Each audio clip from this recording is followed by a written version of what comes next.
आज हम लोग देखेंगे प्रेजेंट इंडेफिनिट टेंस, जिसका हिंदी होता है सामान्य वर्तमान काल। इसके पहले हम लोग देख चुके हैं। आज हम लोगों को देखना है कि प्रेजेंट इंडेफिनिट टेंस में यदि किसी हिंदी वाक्य का अंग्रेजी में अनुवाद करना हो तो उसके लिए क्या नियम है। ऐसे हम लोग प्रेजेंट इंडेफिनिट टेंस का पहचान पढ़ लिया ना पहले से, कि जिस हिंदी वाक्य के क्रिया के अंत में ता है, ती है, ते है आदि आता है उसे हम प्रेजेंट इंडेफिनिट टेंस का वाक्य समझते हैं। और उसके अनुसार हम एक चार्ट लिखवाए थे आप लोगों को, जिसमें हम लोग first person, second person, third person इस सब के बारे में बताया गया था ना, कि फर्स्ट पर्सन कौन है, सेकंड पर्सन कौन है, थर्ड पर्सन क्या है, और थर्ड पर्सन में सिंगुलर नंबर का सब्जेक्ट हम किसको कहते हैं, प्लूरल नंबर का सब्जेक्ट किसको कहते हैं। तो ये सब हम लोग पहले से जान गए हैं। आज हम लोगों को जानना है कि यदि प्रेजेंट इंडेफिनिट टेंस में जो वाक्य दिए गए रहेंगे तो उनका प्रकार क्या होगा। तो एक तो प्रकार हो सकता है कि वह जो सेंटेंस दिया गया हो वह अफर्मेटिव सेंटेंस हो, यानी स्वीकारात्मक वाक्य। जैसे हम एक वाक्य देखते हैं, राम किताब पढ़ता है। इस वाक्य में देख रहे हैं कि वाक्य क्रिया के अंत में क्या है, इसी से वह प्रेजेंट इंडेफिनिट टेंस का है। समझा क्या? इसके साथ साथ जब हम इसे बनाएंगे, जैसे यह हिंदी में दिया ना राम किताब पढ़ता है, जब इसका अंग्रेजी अनुवाद करेंगे तो इसके क्या नियम होंगे। सबसे पहले सब्जेक्ट लिखेंगे, फिर प्लस V1, और V1 में हम एस या ईएस जोड़ेंगे। इसमें हम क्या करेंगे, क्या है ना, ये बता रहा है कि हमको वर्ब में एस या ईएस जोड़ना है, और जोड़ने के बाद इसमें हम क्या करेंगे, ऑब्जेक्ट etc और जो भी वर्ड्स होंगे इसको हम लिख करके वाक्य को पूरा कर देंगे। समझाया? लेकिन इसमें यह सवाल है कि हम एस या ईएस किसमें जोड़ते हैं। क्या सभी प्रकार के सब्जेक्ट के साथ जोड़ते हैं या किसी खास सब्जेक्ट के साथ जोड़ते हैं। तो इसमें उस दिन बताया गया था, या फिर एक बार आप लोग सुन लीजिए, कि यदि जो सब्जेक्ट होगा, जो कर्ता होगा, वह थर्ड पर्सन सिंगुलर नंबर का होगा तो उसके साथ जो क्रिया होगी उसमें हम एस या ईएस जोड़ेंगे, बाकी सब में एस या ईएस नहीं जोड़ेंगे। जैसे हमारा वाक्य है कि राम किताब पढ़ता है, तो इसको अगर हमको अंग्रेजी में अनुवाद करना हो, ट्रांसलेट करना हो, तो सबसे पहले सब्जेक्ट लिखेंगे। सब्जेक्ट क्या है हमारा, तो हम लिखेंगे राम, और उसके बाद है V1, तो यानी क्रिया क्या है, पढ़ना, और पढ़ना का क्या होता है, पढ़ना का क्या हो गया, और आप देख रहे हैं कि जो हमारा सब्जेक्ट है राम, यह थर्ड पर्सन सिंगल नंबर है, यानी राम कहने से एक आदमी का बोध होगा, एक का बोध होगा ना, और साथ में थर्ड पर्सन सिंगुलर है, इसलिए इसकी क्रिया के साथ हम एस या ईएस जोड़ेंगे। तो अब है कि इसमें हम एस जोड़ेंगे कि एस जोड़ेंगे, तो हम इसमें एस जोड़ दे रहे हैं, लेकिन एस ईएस जोड़ने का नियम क्या है हम अभी इसके बाद देखेंगे। तो हो गया राम रीड्स, अब यहाँ पर देख रहे हैं किताब है ना, तो होगा ए बुक। इस तरह से हम राम किताब पढ़ता है का अंग्रेजी में ट्रांसलेट करेंगे। समझ आया? तो यह हो गया कि हम अफर्मेटिव सेंटेंस में जो वाक्य होंगे उसको हम कैसे उसका ट्रांसलेट करेंगे, माने हिंदी से अंग्रेजी में कैसे ट्रांसलेट करेंगे। तो हम इसका ट्रांसलेशन बना दिए कि राम किताब पढ़ता है, यानी राम रीड्स ए बुक। अब इसमें यह नियम आता है कि अगर यस या ईएस हम किसमें जोड़ेंगे, यानी यस या ईएस जोड़ने के नियम। जब हम क्रिया के साथ यस या ईएस जोड़ेंगे तो कब हम यस जोड़ेंगे और कब हम ईएस जोड़ेंगे। पहला नियम है कि यदि क्रिया के अंत में ओ हो तो ईएस जोड़ेंगे।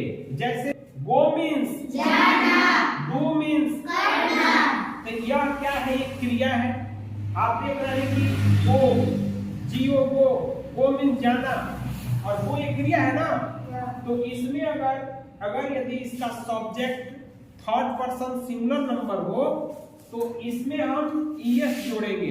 तो ईएस जोड़ेंगे तब क्या हो जाएगा, गोज, डू है, इसमें जोड़ेंगे तो क्या हो जाएगा, डज। अब हमारा दूसरा रूल है कि जिन मुख्य क्रियाओं के अंत में डबल एस या एस एच हो तो उसमें एस जोड़ते हैं। जैसे हम लिखते हैं किस का क्या हो जाएगा? किस एच। मिस का हो जाएगा मिस एच। समझ में आ रहा है? समझ में आ रहा है? आगे पुश का हो जाएगा पुश एच और रस का हो जाएगा रस एच। तो इसका अर्थ समझिए, किस माने क्या होता है? चुम्बन देना यानी चुम्बना, तो इसका एक सिंगल हो गया। यहाँ पर मिस माने क्या होता है? कुमारी।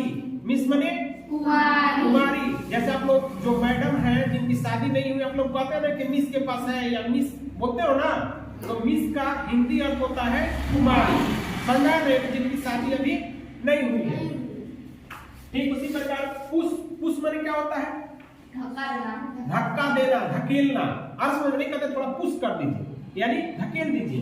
तो पुश का हो गया पुश एच। यहाँ पर है रस माने क्या होता है?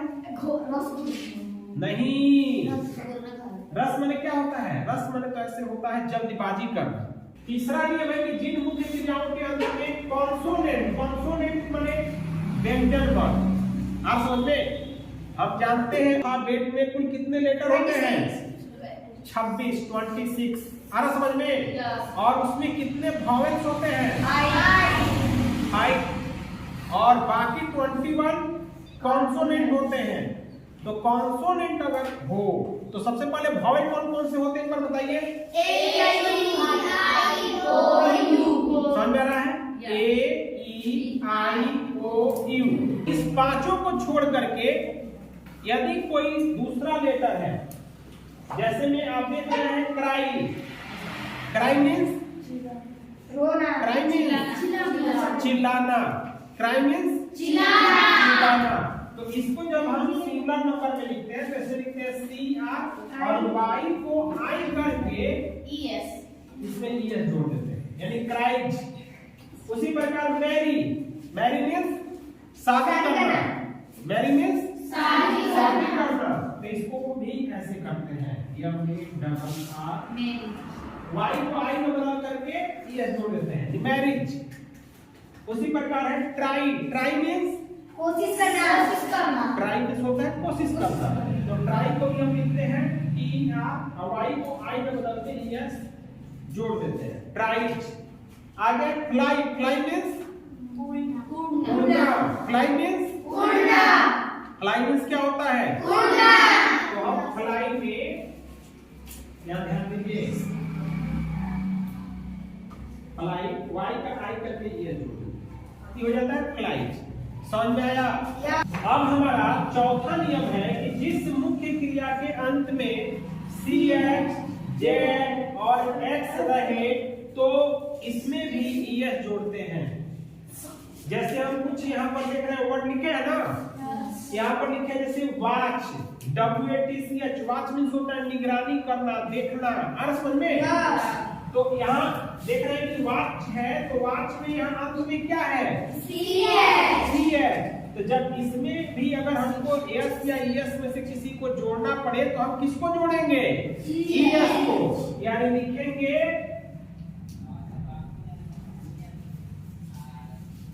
WATCH, उसमें ES ऐड कर देंगे। ठीक, यानी वॉच है। आगे कैच है, तो कैच अंत में CH है ना, तो इसमें भी ES जोड़ेंगे, CATCHES यानी कैचेज। उसी प्रकार से ये देख रहे हो BUZZ बज, जैसे CUT कट पढ़ते हैं ना, BUZZ है, इसको हम लोग बज पढ़ते हैं। बज माने क्या होता है? भनभनाना। बज मीन्स भनभनाना। तो इसमें भी ऐसे लिखते हैं BUZZ। यह है फिक्स माने होता है पक्का करना। नहीं करते हैं कि बिल्कुल फिक्स हो गया है यानी पक्का हो गया है। तो फिक्स माने क्या होता है? पक्का करना। तो हम यहाँ फिक्स को भी FIX और इसमें ES जोड़ देंगे, फिक्सेड। उसी प्रकार से मिक्स माने होता होता है मिलाना। मिक्स बने नहीं करते हैं, सबको मिक्स कर दीजिए, यानी मिक्स बने होता है मिलाना। उसी मिक्स को सिंबल से करना हो तो करेंगे मिक्स से।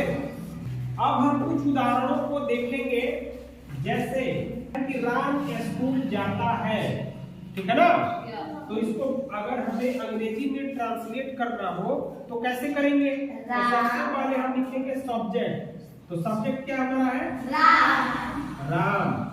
उसके बाद आपको पता है कि जिसके अंत में ता है, ती है, ते रहता है, उसका सहायक क्रिया ईजेमार का प्रयोग नहीं ना करते हैं। तो हम सीधे सब्जेक्ट के बाद वर्ब यानी V1, और इसमें है जाना। जाना का होता है गो। और आप देख रहे हैं कि राम जो है थर्ड पर्सन सिंगुलर नंबर है, इसलिए हम इसमें यस या यस जोड़ेंगे। तो बताइए इसमें क्या जोड़ेंगे? हम इसमें यस जोड़ेंगे क्योंकि अंत में ओ है। तो हो गया राम गोज। अब कहा जाता है स्कूल, तो लिखेंगे टू स्कूल। अगला है मैं पार्क में खेलता हूँ। मैं पार्क में खेलता हूँ। I play in the park. I play in the park. समझ में आ रहा है? तो बताइए आई के साथ प्ले है, इसमें यस यस जोड़ेंगे? नहीं, क्योंकि जो सब्जेक्ट है आई, यह क्या है? एक फर्स्ट पर्सन का है, यह फर्स्ट पर्सन का सब्जेक्ट है, इसलिए इसके साथ हम यस यस नहीं जोड़ेंगे। आगे मोहन घर आता है, तो क्या होगा? मोहन कम, और इसमें यस जोड़ेंगे ना? Mohan comes home.